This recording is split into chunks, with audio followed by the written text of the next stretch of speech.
तो news room live में सबसे पहले यही दिखाएंगे कि किस तरीके से नम आंखों के साथ chief of defence staff general Bipin Rawat को खराज अकीदत पेश किया जा रहा है, उनको आखिरी सलाम पेश किया जा रहा है। आज उनकी आखिरी रस्मात अदा की जानी है। 2 बजे तक का वक्त है जब आम लोग और सभी तमाम जो उनको खराज अकीदत पेश करना चाहते हैं उनका तांता इस वक्त उनके घर पर लगा हुआ है। बहादुर और दूरअंदेश जनरल को वुज़रा, सियासतदान, आवाम और मुख्तलिफ शोबा हयात के नुमाइंदा शख्सियात खराज अकीदत पेश कर रही हैं।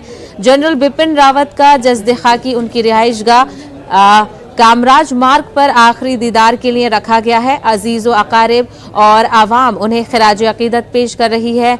आज दोपहर उनकी आखिरी रस्मात दिल्ली छावनी के बरार स्क्वायर पर वाक़ शमशान घाट में अदा की जाएगी।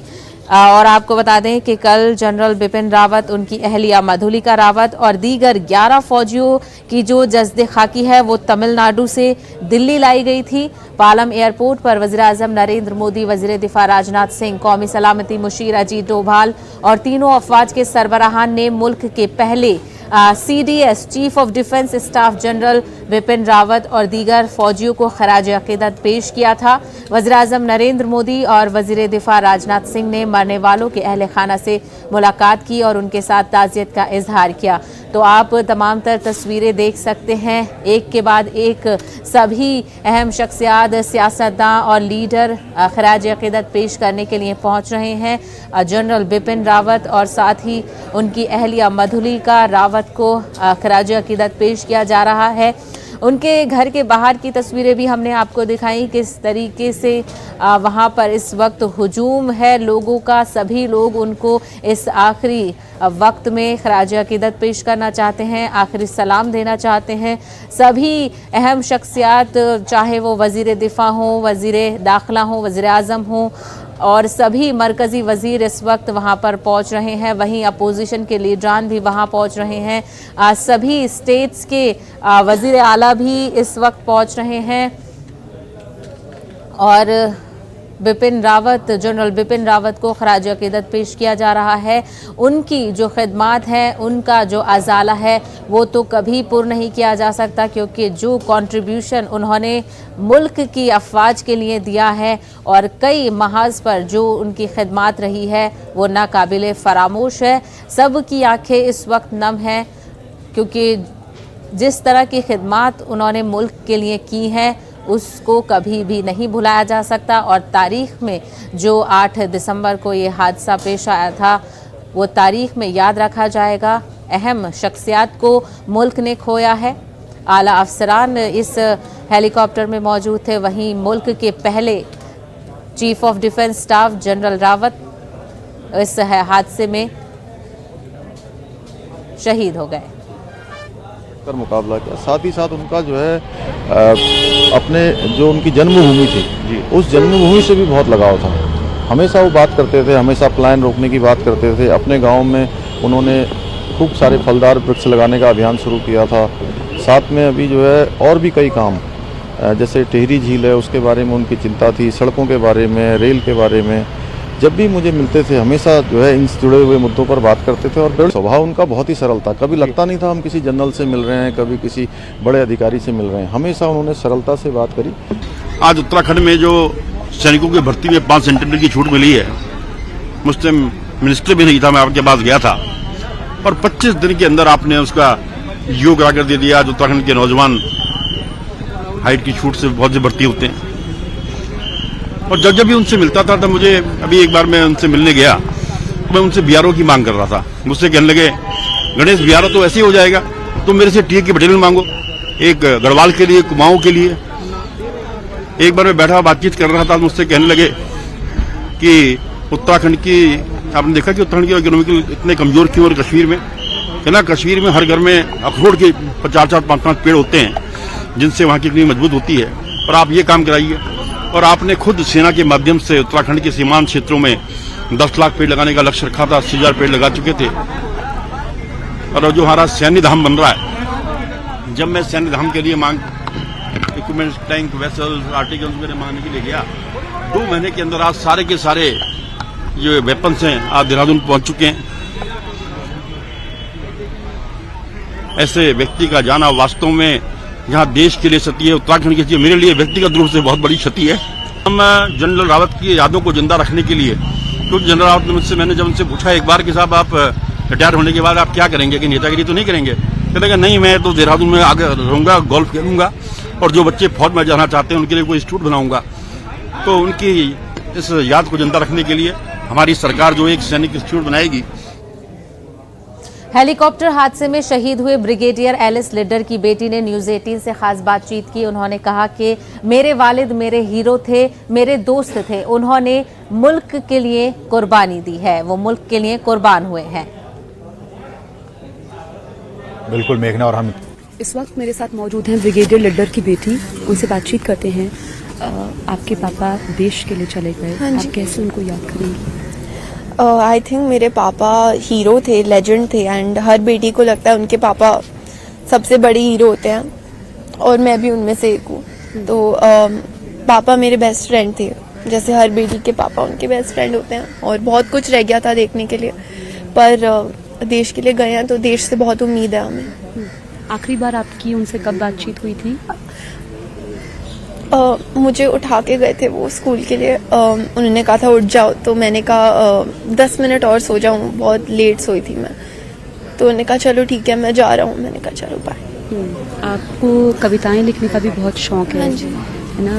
बिपिन रावत की पत्नी ने आपकी किताब का विमोचन किया था। हाँ जी।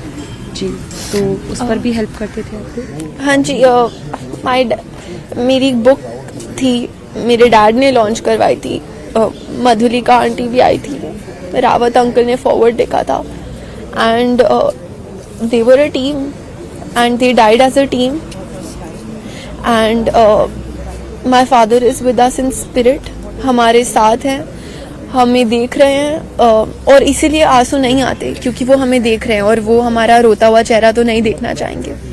तो जहाँ भी हैं होपफुली खुश हैं और हमें देख के खुश होंगे। उनसे बातचीत करने के लिए शुक्रिया। तो ये आप लिडर की बेटी को सुन रहे थे, जिन्होंने कहा कि उनकी आंख में आंसू नहीं है क्योंकि एक फौजी की बेटी है और उनको पता होता है कि जब एक फौजी वर्दी पहन लेता है तो देश की सेवा ही सबसे ज़रूरी होती है। कैमरा पर्सन दिनेश के साथ जसप्रीत कौर, दिल्ली कैंट। और अब रुख करेंगे मध्य प्रदेश का। तो मध्य प्रदेश में फिरका वाराना फसाद, हड़ताल, जुलूस और एहतजाज के दौरान पत्थरबाजी करके आवामी और सरकारी इमलाक को नुकसान पहुंचाने वालों के खिलाफ हुकूमत ने एक सख्त ड्राफ्ट तैयार किया है। इस ड्राफ्ट में कई बातें ऐसी हैं जो हम आपको बताएंगे। वहीं आपको बता दें कि सख्त कानून का ड्राफ्ट तैयार करने के बाद सरकार की और कानून की मंशा के खिलाफ सियासत भी शुरू हो गई है। सरकार के जरिए पत्थरबाजी करने वालों के खिलाफ सख्त कानून बनाकर जहां शरपसंद अनासिर पर कदगन लगाने की बात की जा रही है, तो वहीं कांग्रेस ने सरकार की मंशा पर सवाल उठाए हैं। कांग्रेस ने हुकूमत से सवाल किया है कि अगर शरपसंद अनासिर पर कार्रवाई करने का मामला है तो हुजूमी तशद्दुद करने वालों के खिलाफ और विदिशा में मिशनरी स्कूल पर पत्थरबाजी करने वालों पर कार्रवाई क्यों नहीं की गई।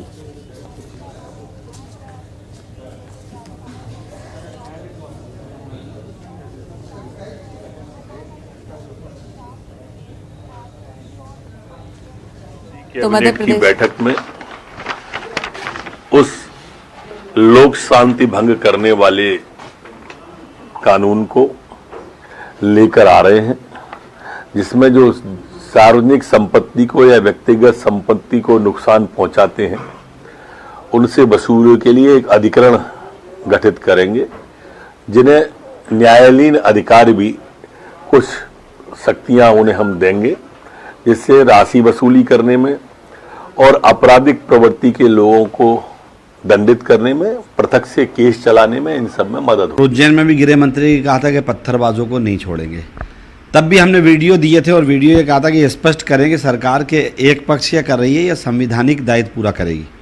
पहले सरकार ये स्पष्ट करे कि एक वर्ग विशेष को दबाने के लिए ऐसा प्रयास किया जा रहा है या संवैधानिक जो ढांचा है हमारा, तो जो भी पत्थरबाज हो उस पर कार्रवाई होगी, ये सरकार तय करे। क्योंकि उज्जैन में देखने को मिला कि एक तरफा कार्रवाई हुई। अभी विदिशा के पत्थरबाज तो छोड़िए, तोड़ फोड़ तक भी हुई, उसका अभी तक क्या हुआ उसके बारे में भी गृह मंत्री अगर संज्ञान ले लिया होगा अब तक, तो वो क्या कार्रवाई कर रहे हैं, क्योंकि उनकी जो बात हमने सुनी थी टीवी के माध्यम से तो बड़ा लचीला बयान था उनका। तो हम आप जानना चाहते हैं कि अगर एक्ट बना रहे हैं तो पहले इन पर कार्रवाई करें तो अच्छा होगा। तो इसी मामले पर बातचीत करेंगे हमारे नुमाइंदे मेहताब आलम इस वक्त हमारे साथ बराह रास्त जुड़ गए हैं। मेहताब आलम, मध्य प्रदेश में कांग्रेस और बीजेपी में घमासान तो चलता ही रहता है, लेकिन पहले ये जानना जरूरी है कि जो हुकूमत की तरफ से ड्राफ्ट तैयार किया गया है उसमें किन किन तजवीज़ को पेश किया गया है और क्या कुछ है उसमें? देखिए, हुकूमत की तरफ से जो ड्राफ्ट तैयार किया गया है वो ड्राफ्ट जो है फाइनल उस मरहले में है। आने वाली कैबिनेट की मीटिंग में उसे पेश किया जाएगा और 20 दिसंबर से असेंबली का जो सेशन शुरू हो रहा है उसमें उसको पेश करने के बाद अगर वो पास किया जाता है तो मध्य प्रदेश में उसको लागू किया जाएगा। जो उसमें बिल है उसमें यह है कि अगर किसी भी तरीके से सरकारी अवामी इमलाक को पत्थरबाजी के जरिए नुकसान पहुंचाया जाता है तो उसकी वसूली उन लोगों से की जाएगी, वो फर्ज से या अफराद का जो ग्रुप है उन सब से की जाएगी और इसके लिए एक ट्रिब्यूनल की तश्कील भी दी जाएगी।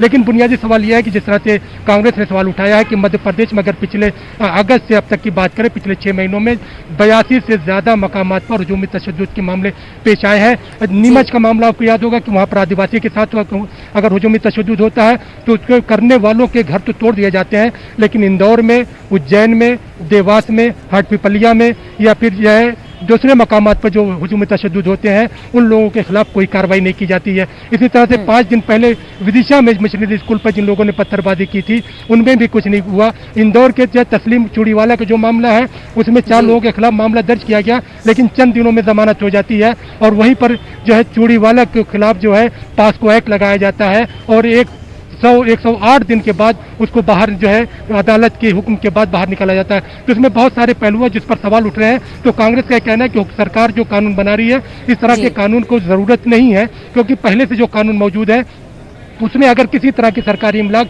या अवामी इमलाक को नुकसान पहुंचाया जाता है तो कानून उस पर कार्रवाई की जा सकती है। लेकिन यहाँ पर हुकूमत के जरिए एक वर्ग विशेष को, एक मखसूस तबके को टारगेट बनाने के लिए इस तरह का कानून बनाया जा रहा है। उन्होंने सवाल उठाया है कि उज्जैन के मामले में या फिर देवास के मामले में कार्रवाई क्यों नहीं की जा रही है, और जाहिर सी बात ऐसे वक्त में सवाल बनता है कि जहाँ पर पत्थरबाजी ही अगर उसका निशाना है तो पत्थरबाज कोई भी हो, किसी भी कम्युनिटी को, हुकूमत को वहाँ पर जो है कानून की बालादस्ती को बरकरार रखना चाहिए। सहबा बिल्कुल मेहताब आलम, इस मामले को लेकर कानून बनाने की तैयारी की जा रही है, तो क्या लगता है वाकई में इस कानून से फायदा होगा या फिर कुछ लोगों को इससे नुकसान भी हो सकता है? क्योंकि इंतजामिया को ये चाहिए कि वो ऐसे वाक़ियों को फर्स्ट हैंड पर रोकने की कोशिश करे, ना कि वो ये इंतजार करे कि कानून लाया जाएगा और फिर इस पर कार्रवाई होगी।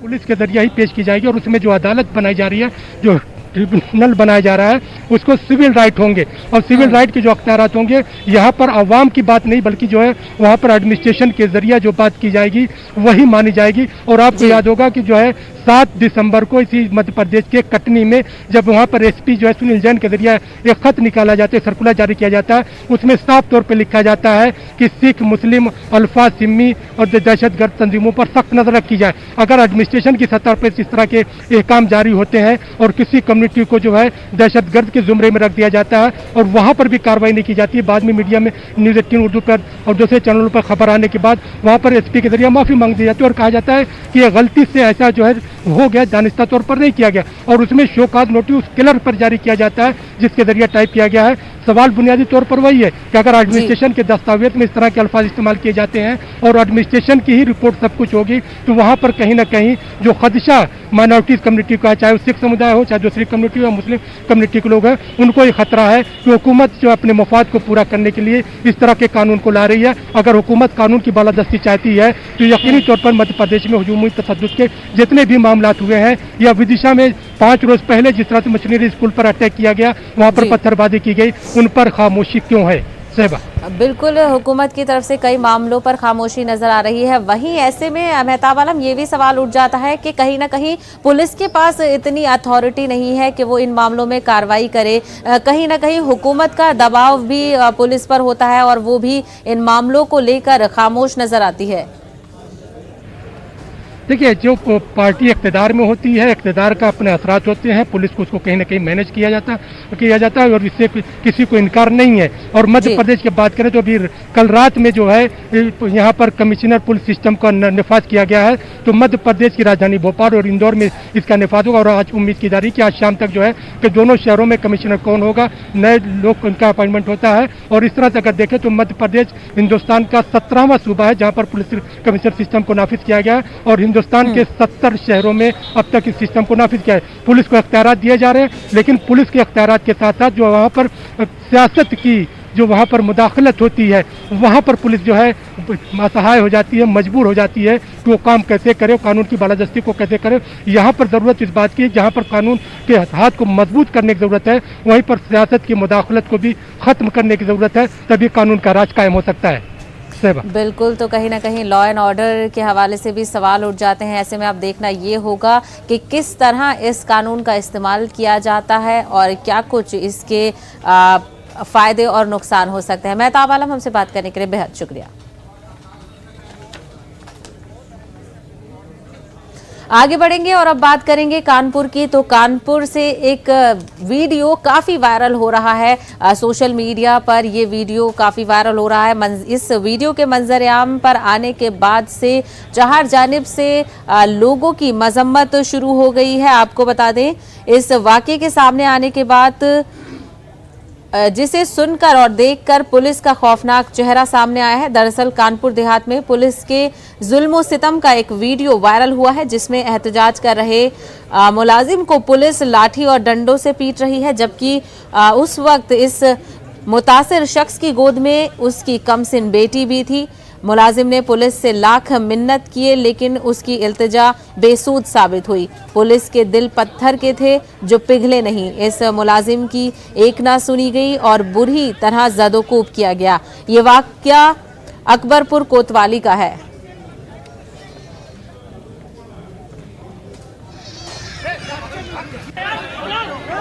तो आप ये वीडियो देख सकते हैं, कानपुर का ये वीडियो वायरल हो रहा है और वहीं सोशल मीडिया पर तमाम लोग इस वीडियो को शेयर कर रहे हैं और इस वीडियो की बुनियाद पर पुलिस की खास करके मजम्मत की जा रही है। पुलिस की इस बर्बरियत पर सवाल उठाए जा रहे हैं कि किस तरीके का निज़ाम इस वक्त उत्तर प्रदेश में चल रहा है, क्योंकि ऐसे में असेंबली इंतखाबात का भी माहौल चला हुआ है उत्तर प्रदेश में। और इस वीडियो को काफ़ी शेयर किया जा रहा है, लोग इस पर कार्रवाई करने की अपील कर रहे हैं। क्या पूरा मामला था ये भी हमने आपको बताया था।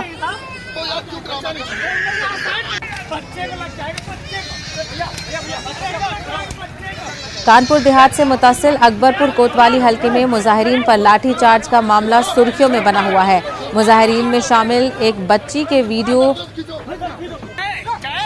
अस्पताल में एक चतुर्श्रेणी कर्मचारी जिसका नाम रजनीश शुक्ला है, उसके द्वारा अपने 100-150 साथियों के साथ जिला अस्पताल की ओपीडी बंद कर दी गई और साथ ही डॉक्टरों को मरीजों को देखने से मना किया जाने लगा। साथ ही जो अस्पताल के कर्मी हैं और मरीज हैं उनके साथ वो अभद्रता करने लगे। इस प्रकरण में मुख्य चिकित्सा अधीक्षक और मुख्य चिकित्सा अधिकारी के द्वारा जिलाधिकारी महोदय को सूचना देते हुए पुलिस को भी सूचना दी गई। पुलिस बल वहाँ मौके पर पहुंची और रजनीश शुक्ला को समझाने का प्रयास किया, लेकिन रजनीश शुक्ला और उसके साथियों ने चौकी इंचार्ज और अन्य जवानों को भी कमरे में बंद कर दिया और उसके साथ भी हत्या करने की कोशिश। उक्त वीडियो में जिस व्यक्ति के गोद में बच्चा है वह रजनीश शुक्ला का भाई है और उसके द्वारा भी भीड़ में जाके भीड़ को उकसाने का प्रयास किया जा रहा था। साथ ही जो है उपद्रव करने का भी प्रयास किया जा रहा था। उसको भीड़ से हटाने के लिए न्यूनतम बल का प्रयोग करते हुए पुलिस बल के द्वारा वहां भीड़ से हटाया गया। साथ ही जांच की निष्पक्षता को सुनिश्चित करने के लिए थानाध्यक्ष को तत्काल प्रभाव से थाने से हटा के लाइन हाजिर किया गया है। वहीं किसान लीडर राकेश टिकैत ने हेलीकॉप्टर हादसे में शहीद हुए लोगों को खराज अकीदत पेश किया है और इस हादसे पर उन्होंने दुख का इजहार किया है। वहीं सीडीएस बिपिन रावत को लेकर भी उन्होंने दुख का इजहार किया है और साथ ही साथ किसान तहरीक के हवाले से भी उन्होंने बात की न्यूज़ 18 से। उन्होंने कहा कि गाजीपुर बॉर्डर जो है वो 15 दिसंबर से खाली होना शुरू हो जाएगा। आखिरकार वह दिन आ गया जिसका बेसब्री से इंतजार था और किसानों के नेताओं ने किसान आंदोलन समाप्ति की घोषणा कर दी। किसान आंदोलन वैश्विक पटल पर एक अपनी गहरी छाप छोड़ा है और हम बात एक बार फिर से करते हैं किसानों के नेता राकेश टिकैत जी से। राकेश जी, कल घोषणा कर दी और काफी किसानों को इसमें खुशी भी मिली है, लेकिन थोड़ा दुख का विषय भी था। दुखद घटना ये है कि हमारे किसान शहीद हुए, हमारे सैनिक शहीद हुए, और आज जो सैनिक हमारे शहीद हुए रावत जी समेत, तो उनका अंतिम संस्कार है। तो आज का एक दुखद घटना आज है पूरे देश के लिए, और पूरे देश में इसकी शोक की लहर है। और हम सब उन परिवारों के साथ में हैं, सैनिक परिवारों के साथ में हम हैं, और ये देश का किसान देश के साथ में आज इस दुख की घड़ी में है। और कल से हम यहाँ से जाना शुरू करेंगे। कल अपनी मीटिंग करके, यहाँ से अरदास करके, हवन करके, ऊपर वाले का नाम लेके यहाँ से कल तो गाजीपुर बॉर्डर से कब जाएंगे? 11 तारीख में आप लोग पैकिंग शुरू करेंगे, और 12 तारीख में पहला जो जत्था निकलेगा वो 12 तारीख में यहाँ से निकलेगा, फिर 13 में, 14 में, और 15 तक उम्मीद है कि 15 तक लास्ट। राकेश जी, एमएसपी को लेकर जो कमेटी बनी है उसमें और आगे क्या रहने वाला है कि कितनी एमएसपी मिलेगी, कितनी नहीं मिलेगी? कमेटी बन जाए और एमएसपी को कैसे प्रभावित रखेंगे खरीद के लिए, तो उस पर कमेटी बनी है। अभी कब कमेटी बनती है वो आगे संयुक्त किसान मोर्चा की बैठक कब है? बैठक 15 जनवरी को दिल्ली में एक बैठक होगी, उसमें समस्त संयुक्त मोर्चे के लोग उसमें इकट्ठे आए। जो मुद्दे हैं किसानों के वे निरंतर चलते रहेंगे और संयुक्त किसान मोर्चा की जनवरी में एक बैठक भी होगी। रोहित सिंह, न्यूज़ 18 किसान क्रांति गेट, गाजीपुर बॉर्डर। तो न्यूज रूम में फिलहाल इतना ही, दीजिए इजाजत, आदाब।